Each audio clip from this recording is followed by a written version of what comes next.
Thanking for one. Right. All right, then. Well, let's go ahead and get started. This is Lee County Pod on a Saturday morning here in Lee County. It's a great day to start off with a new friend. Pete, would you please introduce our new friend today? Thank you, Jack. We are with Shelby Shea. And Shelby, you are the director of Stars and Moon Art and Poetry. I am the artist and the owner of Stars and Moon Art and Poetry. And I have been doing this for over 3 years now. I started getting back into my own artwork back towards the end of my college career, so in like 2023.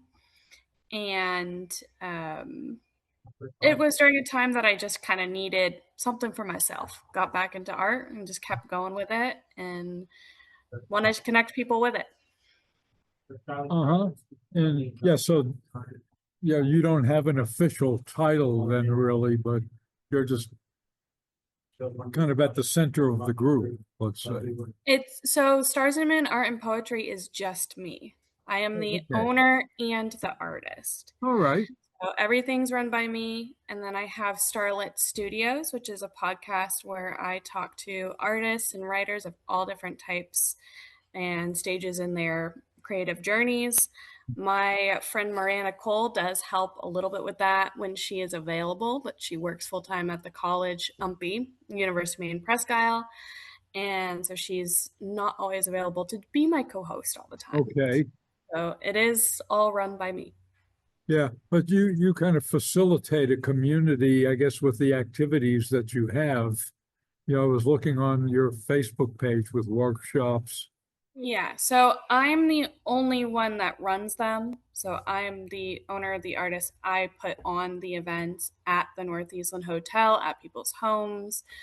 I've done some virtual parties as well, and people can buy kits and that kind of stuff as well and join from home. So I schedule, I rent the space, I bring all the supplies, and I instruct the workshops for anybody to come. And I do have a whole series of pay what you can events that are going this summer. Okay. So I lost my train of thought here, but the idea is that you're sort of the principle of getting things done.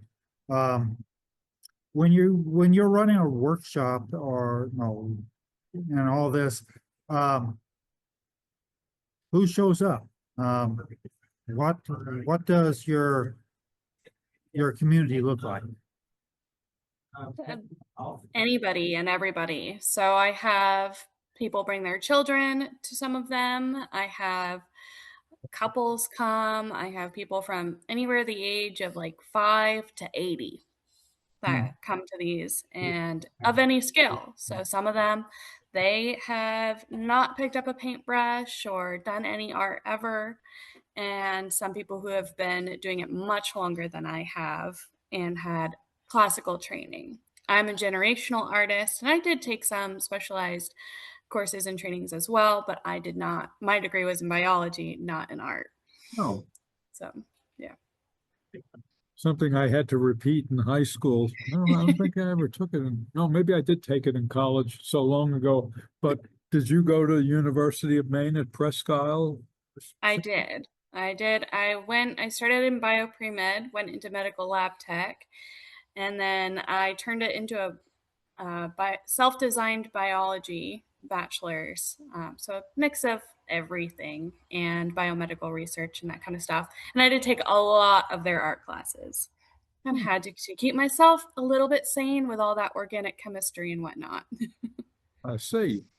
Yeah, our previous podcast was with a poet who is real steeped in sciences, Gary Grossman. He lives in Georgia, but he taught, he's like a PhD in academia for years and years, and his specialty was fish things. but he knows a lot about nature, you know, and a lot of that's reflected in some of his poems. But in comparison for me, I don't know much about any of that stuff. But with regard to Stars and Moon, you've kind of covered how it got started and who's involved. Do you have any particular goals for the immediate future with it, or long range? So my goal with the Pay What You Can event and a lot of the community outreach that I do is to connect people of all backgrounds to have a safe space to create, to learn, to interact without any judgment. And everything that I do is for connection. So, like with the podcast too, is it's connecting community with community, artists with artists, and that's pretty much it. I mean, I love to sell my art when I do, but I do it more so to connect people. Um, from what I've gleaned from social media, there seems to be a, a strong artistic community in the town of Eastport. Do you know any artists from there? That general area, I do know a couple. I had Laura, I'm blanking on her last name. She's known as Crafty Peach LT. She is from Southern Maine, right in that general area, if I remember correctly. And she's an absolute sweetheart. I had her on the podcast and I have made a couple posts about her. A lot of the artists that I have had on here on my podcast so far has been from like up where I am in northern Maine. So Presque Isle, Caribou, Holton, that kind of general area. And All Fort in Kent, I had an artist from Fort Kent. And all in then Aroostook I had, County. yeah, for the most part, everybody in Aroostook County. I had a couple downstate and, oh, downstate means the southern part of Maine. Not everybody knows that. Is what? The southern part of Maine. Oh, okay. Because when I lived in Machias, I guess I was downstate probably, and I Yeah. think it was Washington County. I think Eastport might be in Washington County. I'm not sure. I'm not 100% sure on that. And I did just recently also have actually two artists from New Hampshire on as well, which is pretty Uh-huh. cool. So I'm expanding out. So Yeah. it's pretty cool. What happened here, Jack? We just got pop up here. Yep. Never mind. There we We're- lost you for a moment, Shelby. We're back. Technology rears its ugly head. Oh yeah. What, let me ask this. This is not on script, so to speak, but what are your favorite mediums? I mean, what do you really like to do? I tend to use acrylic, so this background that I have here is actually one of the paintings that I've done. It's called Starry Bright, cool. obviously heavily inspired by Starry Night by Vincent Van Gogh. Right. But I use more vibrant colors, and I added a few things. But I use a lot of acrylic. I use some chalk pastel. So in some of the more recent ones, I've done chalk pastel and then I seal it and then I do acrylic over top of it. And actually later today, my friend's gonna teach me some oil painting. Oh, neat. Jack's daughter is an artist. Yeah, both my kids. My oldest daughter, she really loves. I don't know if she loves doing it, but she does things in chalk pastels. She's tried her hand at that, and her problem is getting it properly sealed. Mm-hmm. And my other daughter is more line drawing. Yeah. And I will say with the chalk pastel, tell her to use hairspray. right, Aquanet. Hairspray works way better than any of the sealants for chalk pastel. Great. Yeah, my youngest daughter, she does line drawing, and she's more along the. she has a tendency to go for the anime kind of style, manga style characters and things. So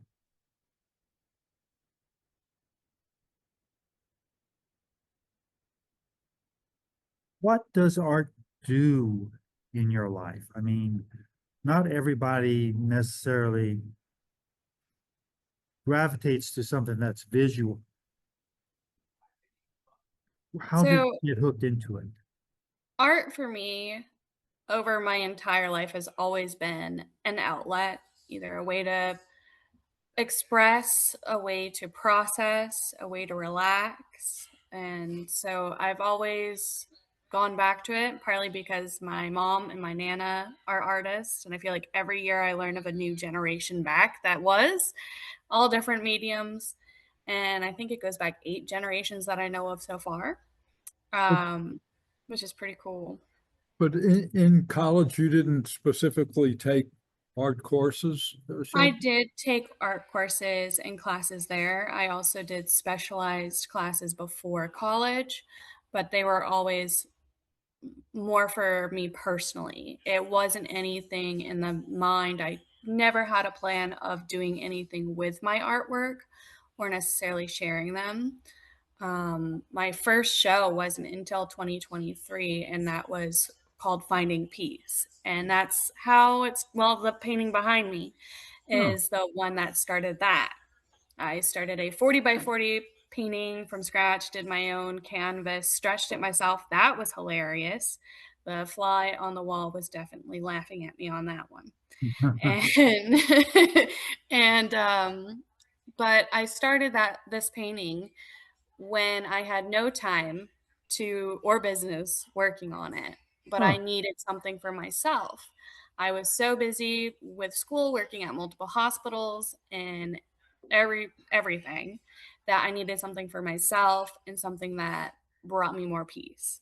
And so it started with that, and then I just kept going. And then I graduated from Umpty. I had all this time that I didn't have, and instead of like relaxing, I threw myself into the art stuff and um, yeah. just never stopped. I think I'm busier. I used to teach full time at the community college, and I'm busier now that I'm retired than I was when I was teaching 6 classes. But I was going to ask, does the region itself that you live in, the part of Aroostook County or Aroostook, is that how you Mhm. would pronounce it? Um, Yep, it's heuristic. uh, how does it influence your art? Heavily. A lot of my landscapes, even the abstract ones, are impressions of everything that's around me. And up here, you have woods, you have fields. It's rural in some areas, and pretty much as soon as you leave the college area, it ends up a little bit more rural. Sure. Uh, but it's the whole area has brought me peace. And that's one reason I came up for college and haven't left. Um, Everyone's nice. We have a lot of artists, and more than I initially thought up in this area. And we do have in Presque Isle, Maine, First Friday Art Walk every first Friday of every month. And it is free for artists to set up stations on Main Street during their First Friday Art Walk. And I actually did that last night with my friend Miranda, and that was Oh, a good oh. turnout. And I'm thinking of the weather there. Does the snow like start in early November and end like maybe in at the end of April or? It can start as early as the end of September, often starts towards the end of October. And we just had a frost last week, but we didn't Wow. have any. We've been, how long has it been since the last snow? Mhm. I think like a month or so without snow. Okay. Early May. Yeah, Yeah. yeah. See, didn't stay, but we did have some snow come in and then it's gone by the time it warms up. I have my daydreams of visiting the county, but I would want to do it in the summer. When I came to Maine originally in 1966, it was in the early July, I think. Yeah, Yeah. I got off a bus and I was in Machias, and it was different from any place I'd ever been to before. Yeah. As you get July and August are pretty good weather-wise for the most part. I personally love it here in the fall. I have my second retreat. I did a retreat last year in Island Falls, Maine, which is about 2 hours south of Presque Isle. Yeah. And it's gorgeous up here in the fall. A lot of people come up here. We call them leaf peepers to peep at the leaves. Are you from Aroostook County then? Not originally. So I moved to northern Maine from Massachusetts in 2013 Oh, to a little town called Springfield, Maine, which is very, very small. And if you know of it, it's typically because you know the Springfield Fair, because that's about but the that's only not thing in that's going Aroostook, is it? Springfield? No, it's northern Penobscot. So Okay. it's pretty close. It's about 10 minutes away from Oh, Aroostook. mm-hmm. And A long way from Massachusetts. yes, my parents are still in Springfield, but it's about 6.5 hours if there's no traffic back to where we lived in Massachusetts. And it can be as much as 9 hours when we last went to go see my grandparents because there was just accidents on every route. But it's been interesting because I went from like 400 plus kids in my grade to 9 at one point when I moved up Huh. in seventh grade. And then I moved up for Presque Isle. I didn't think that I would ever go further north, and I did. And I am very glad that I did. Everybody is nice up here. They're very supportive. There's a lot of creative people, um, lots of farming. Yeah. Potatoes, I think. Yeah, a lot of potatoes. There's broccoli. I think that's the majority is potatoes and broccoli. But Do they have, I've noticed my little hobby was at one time I had memorized every town in Aroostook County. So I'm familiar with Fort Kent and Island Falls as a Crystal, Caribou, certainly. I think you might have mentioned Caribou, and mhm. I might have mentioned Frenchville. Uh, but um, there are some places that are called plantations. Yeah, so plantations are usually either there isn't a population there or there's only like 5 people. Wow. So it's there's no town hall, there's no management really. So it's a Uh-huh. township or kind of like a township where it's just the community that's there.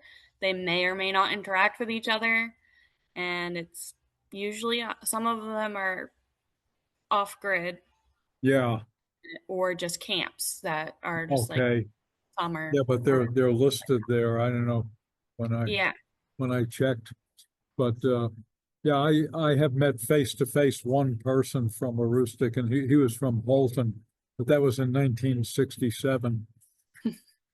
But I know I'm on Facebook with some poet who's from Aroostook, and he's from one of the more rural places.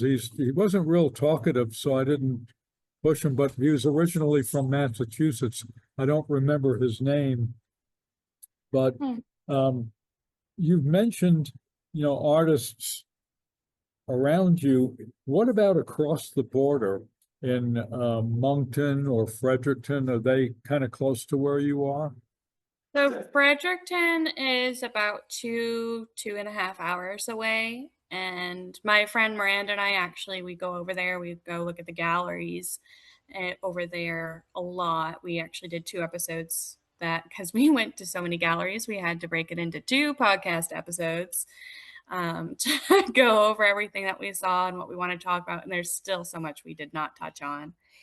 But there are a couple artists over there that have been interested in coming on the podcast, but we have not been able to pinpoint them scheduled yet because they're busy, I'm busy, and trying to get a day. Sometimes you gotta wait. I had one person on that it was like 2 months in the making of trying to get our schedules connected. Is Moncton a little further away? Yeah, Moncton is about 4 hours away, 4.5 hours away.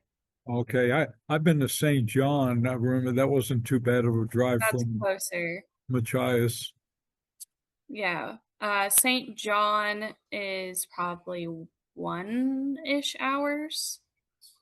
It's not that far from Holton. Not that far from Holton.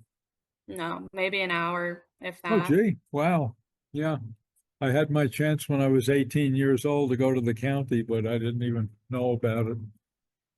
Oh, when I ended up graduating from high school, I did one graduation party down in Massachusetts for my family down there and one up here. And I had to bring a map and I put a little star on where the college was on a little map of Maine so that people knew where I was going because nobody down in that area of Massachusetts, which is like near Worcester, where I grew up, Oh, and they had not heard of Presque Isle, Maine. yes. So I had Well, a I little map. had heard of it when I was living there. I heard of it. Um, but yeah, I have a good friend who is a pretty prolific fiction writer who's from Worcester, Mass. So where you are originally from is near Worcester? Yeah, yeah. Oh, okay. West Boylston, Grafton, Southbridge. I know I'm interested in places. I mean, I've lived here for 36 years since 1990, but before moving here, I was never anywhere close to around here. I came here, Southwest New Mexico. Is it Southwest or Southeast? Southeast. Southeast New Mexico for a job. You know, that's how I got here. But places interest me and where people start out and end up and all of those things. But I was going to ask one thing, Shelby. Does Maine have much in the way of grant money available for artists and writers? They do, but sometimes it's not accessible, it's not known, it's not a whole lot. A lot of it goes to the southern part of Maine that's more saturated in artists and there's more viewing, there's more population in general down there, and then in the galleries and whatnot, that it doesn't always reach the county. And by the time it reaches the county, the grant's already been given to somebody else.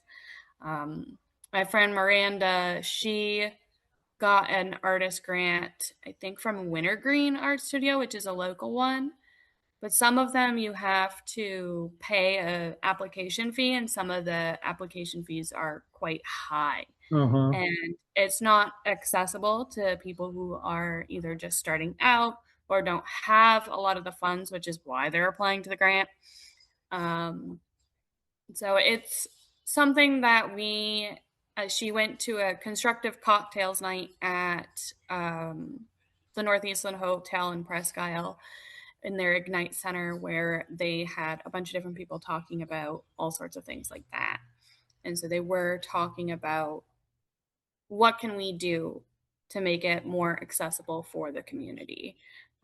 But I don't know if there's been any decisions made since to make more availability or come up with ideas for fundraising to go towards local artists and supporting what they're doing. When I started writing, um, trying to write poetry, I was living in Minnesota, and I've gotten the impression that they even back then there was a lot of grant money available for artists and writers. Not so necessarily in New Mexico, where we are. But do you have a relationship now with the university and the community? There's also a community college up there. Northern Maine Community College. I don't do so much with them. I am still connected with and everything that they've got going on there. I do a craft fair with them. It's called I think they call it the Umpy Owls Craft Fair or something Owls Fair because they're the owls. But it's very fun to do stuff with the campus and help support what they've got going on. And my friend Miranda, she is the activities and everything student relations there at the college. So Is that college in Presque Isle too, the community college? yes, Oh, okay. The Presque Isle must be by far the biggest place in Aroostook, right, in the county? I would say Presque Isle, Caribou, and Fort Kent are the largest, probably population wise, and Caribou and where? Fort Kent and Oh, Presque Isle. okay. Hmm. So Presque Isle has a Walmart, which I don't think that either the other two do. Holton has a Walmart. Holton has a lot going on as well. They have a thriving downtown. And Presque Isle is working to build their downtown back up. A lot of small businesses had closed before and during COVID. So they're trying to, there are some grants for people who are starting a business on Main Street in Presque Isle, which is kind of cool. Um, I don't know a whole lot about those, but I do know that people can reach out to the town about that.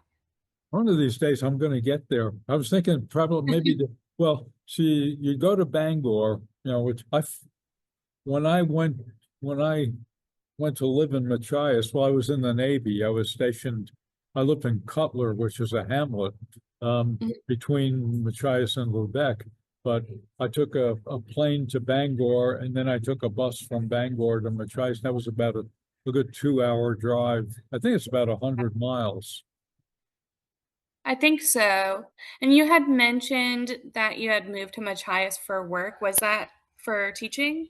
No, I was in the Navy. I was Or in the stationed. Navy? I was 18. I was stationed in the Navy. The next year I went to Vietnam, and that's where I met somebody who was from Halton in Oh, Vietnam. really? Yeah, and they may still be living there. But what was I going to say? Yeah, Machias was an interesting place. Like anywhere, it's probably changed since I was there in 1966. We used to have an old theater that was pretty active. I know there's a restaurant that was there then that's still there now, at least, from YouTube, I know that. Mhm. But I I wrote a poem recently. I used to go over to Campobello a lot, that island, and Mhm. I wrote a poem that I liked recently about that. I called it The Border, about going back and forth because I would do that on like sometimes 5 days a week. I lived Mhm. close enough to do that, but um, yeah, we had a little bit of snow down there in Machias too, but I bet you get more. It depends. This year, southern Maine and central Maine got hit harder than we did. It was kind of Oh, weird. hmm. Though I've also heard like the Midwest got snow this year as well. So that was What interesting. in the Midwest United States, you mean? Yep.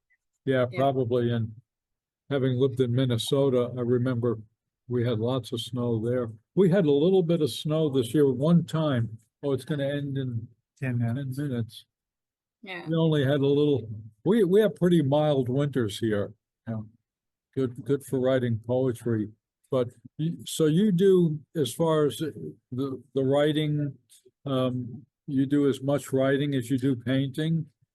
I am getting back into my writing. I took a break when I was so busy with school that I ended up in a little bit of a writer's block.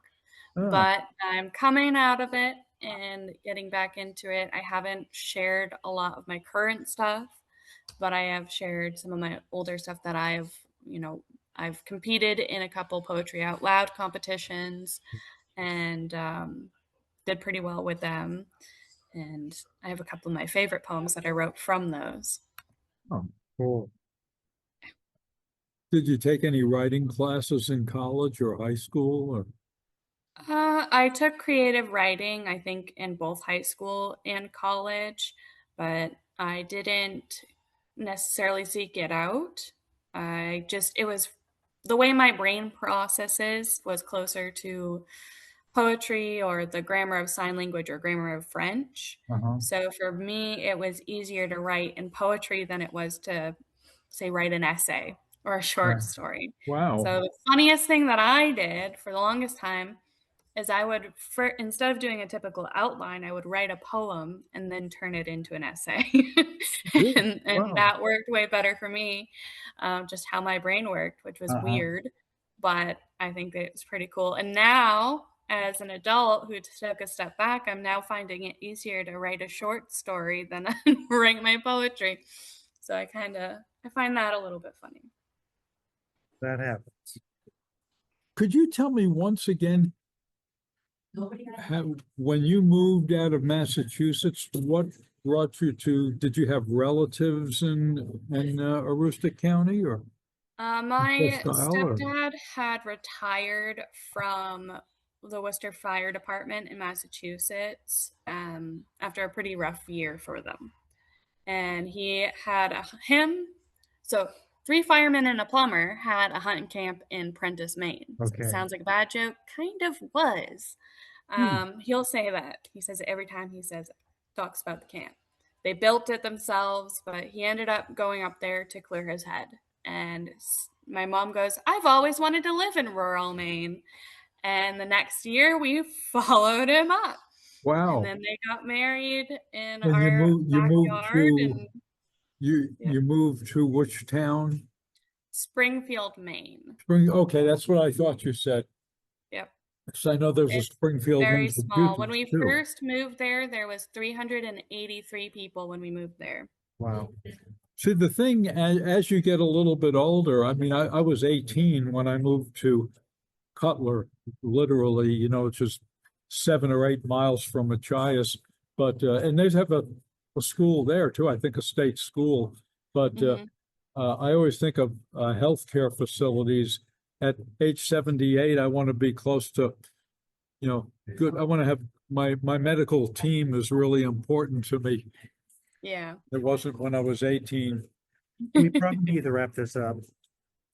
Yeah. So last words, what do you want, what would you like to communicate to the people here in Lee County, predominantly, about life in Maine? The life in Maine can be very different from if you're living in the city or out in the country. I would highly suggest to come visit the more unknown to everybody areas, such as Aroostook County. I think there's a lot more to offer, and well, in some aspects, we don't have all the fancy restaurants. We have, homegrown food, homegrown cattle, all that kind of stuff, and beautiful scenery. It's I peaceful. really want to go. I Nice. don't know. I could write it. I have like a chapbook. I've written and published about it. Yeah, it's crazy. Yep. And if you want to pop over, fall is an amazing time. I Right. do have a retreat in Island Falls See, in October, and it's murder mystery. And I have a couple featured artists and writers that are going to be there. the pop over is, yeah, we're a good ways away, here. It would be taking a plane to Dallas Yep. to whatever, but where there's a will, there's a way. So it's that simple. I always thought if I went up there, Fort Kent might be a good place to go to because there are some historic things, but Mhm. I'm sure there's lots to see and do. Thank you so much for joining us today. We will certainly like to Check in with you again. yeah, check you with. Definitely. I would like to do another one where I check in with more about you guys. All right, cool deal. Yeah, and we'll have this up. We'll let you know.